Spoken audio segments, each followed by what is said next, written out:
After some determined attempts, the Voices Project became a groundbreaking reality for Dr. Rose-Alma McDonald and all those involved. This is the first time a project like this has been executed in an Indigenous community. From the national perspective, children and youth, as part of the Indigenous population, are the highest at risk in Canada. The Voices Project works as a roadmap, designed and navigated by Akwesasnono youth in discovering community safety concerns. The children and youth ultimately become champions for a safer Akwesasne, working side by side with community leaders in creating an injury prevention wake-up call. We talk to the kids, we talk to them about their lived experience, living in the community, and what do they see as risk and protective factors. It was really nice to see the kids participate, get on the bus and go out with the chiefs and with the police officer, and for their voices to actually be heard. I really liked it because it was teaching us how to be safe, and I would like to thank the whole entire program because that was a very good program for us to learn. And I think every student should be able to learn that.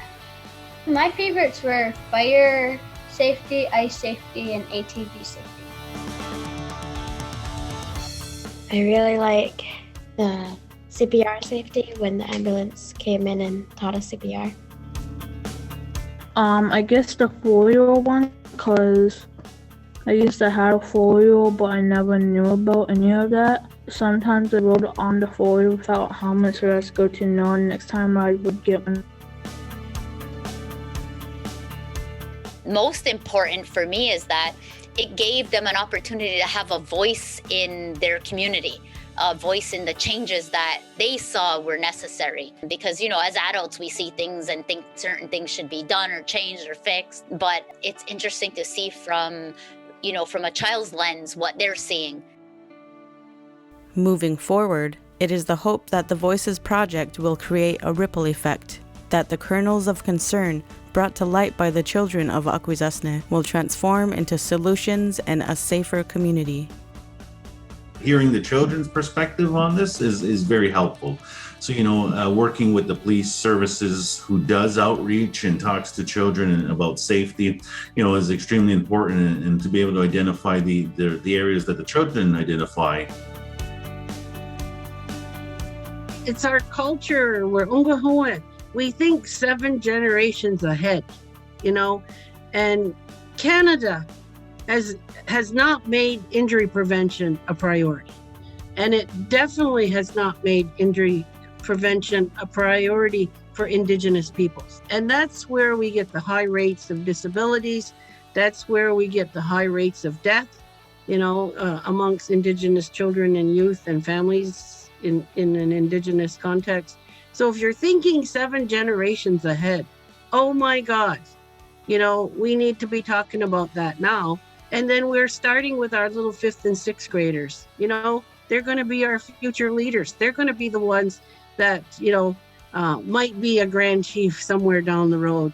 And remember that, with all the other priorities that we struggle with, injury prevention, is so important.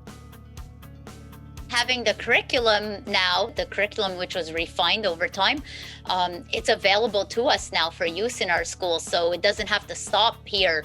Like lessons can be implemented by the teachers within the classrooms. It could be as part of phys ed class, as part of safety. It could also be expanded upon even further. Yamagoa to them for taking some time and talking to us about the community and the community safety and what's important to them and what they see as risks to them. So we want to say Yamagoa as well to the firemen, the police services, the EMTs in our community. We also want to extend the big Yamagoa to the University of British Columbia, the CIHR for the resources to be able to do this, as well to the Dennis Research and Akwesasne TV for doing the great job that they do on helping develop these wonderful videos. Without the partnership and collaboration in this project, this would not have been such a successful project. So Yamagoa to all of our partners who have helped make this a wonderful success. full project. Yeah.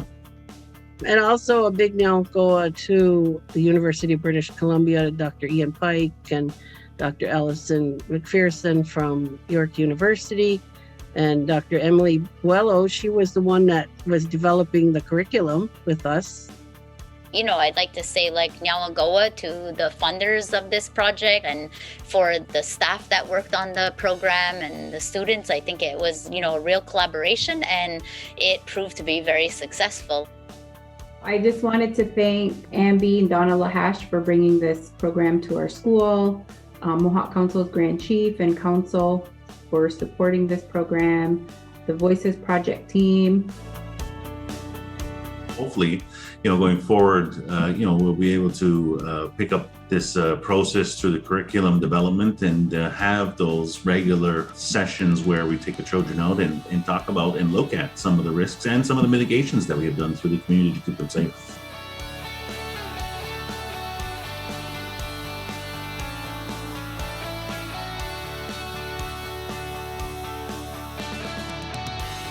Now, Voices.